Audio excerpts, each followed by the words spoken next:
Olha a expressão de decepção do Denilson após a derrota da seleção brasileira por 4-1 para a Argentina.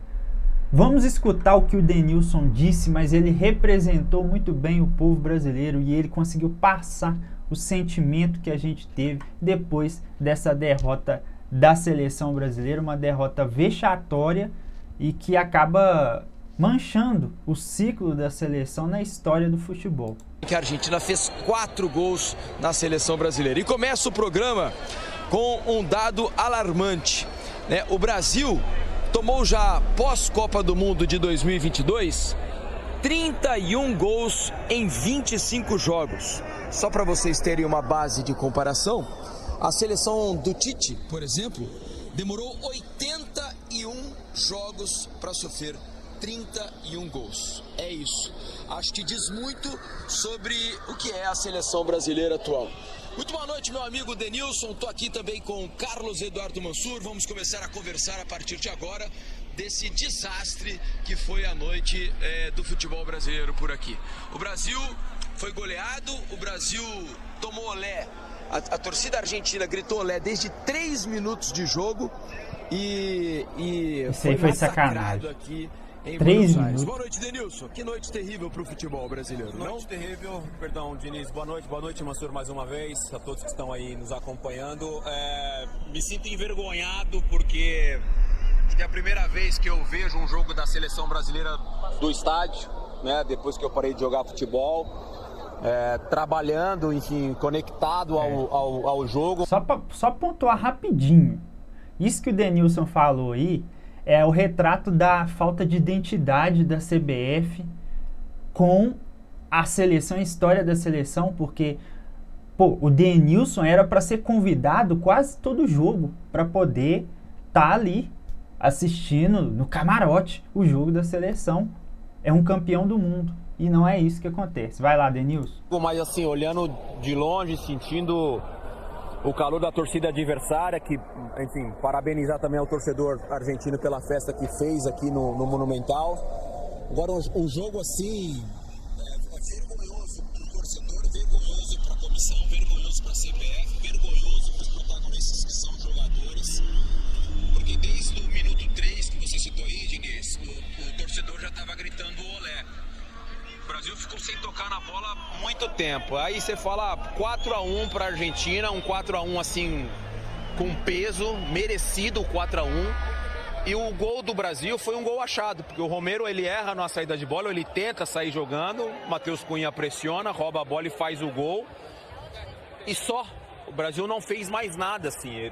Da lembrança que eu tenho nesse momento, a gente está aqui ao vivo, eu não lembro de ter assistido um jogo da seleção brasileira tão ruim, tecnicamente, taticamente, um jogo tão distante de uma seleção adversária. Eu joguei alguns jogos com a seleção brasileira, competi várias vezes em jogos desse tamanho, e a gente normalmente, enfim, não falar de resultado aqui, às vezes perdia os jogos, mas tinha ali uma competição, sabe? Uma situação de falar, poxa, aquela bola, né? Não entrou, aquela bola que o goleiro defendeu.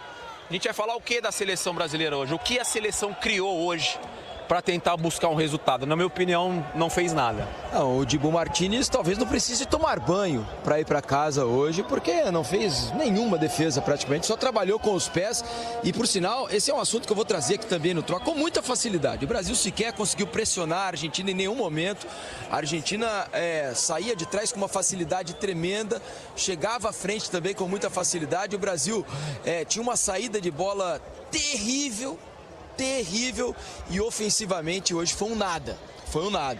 Carlos Eduardo Mansur. Ontem no Troca de Passes, Mansur, a gente já previa dificuldades a respeito da posse de bola da Argentina.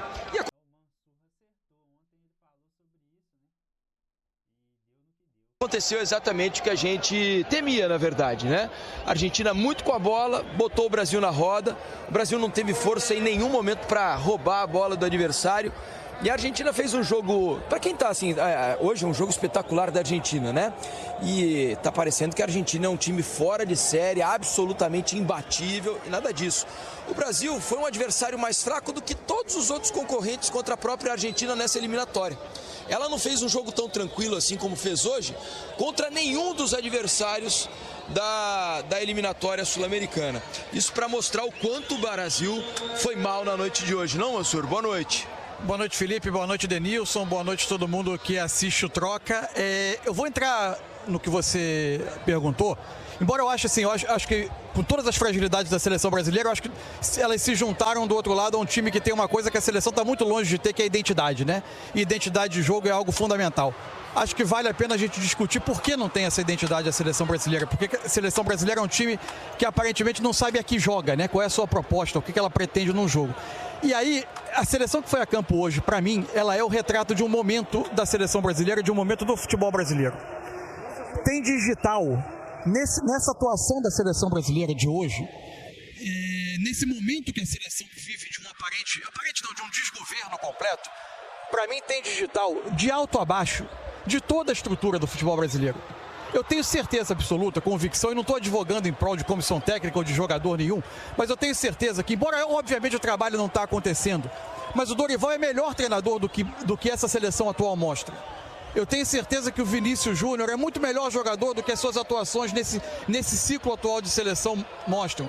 Que o Rafinha, candidato a melhor jogador do mundo no momento, é obviamente muito melhor jogador do que tem se mostrado na seleção. Isso vale para o Matheus Cunha, para o Rodrigo, para tantos outros. A seleção brasileira, ela virou um ambiente, um tipo de organização em que todo mundo desempenha menos do que pode. Todo mundo parece pior do que é.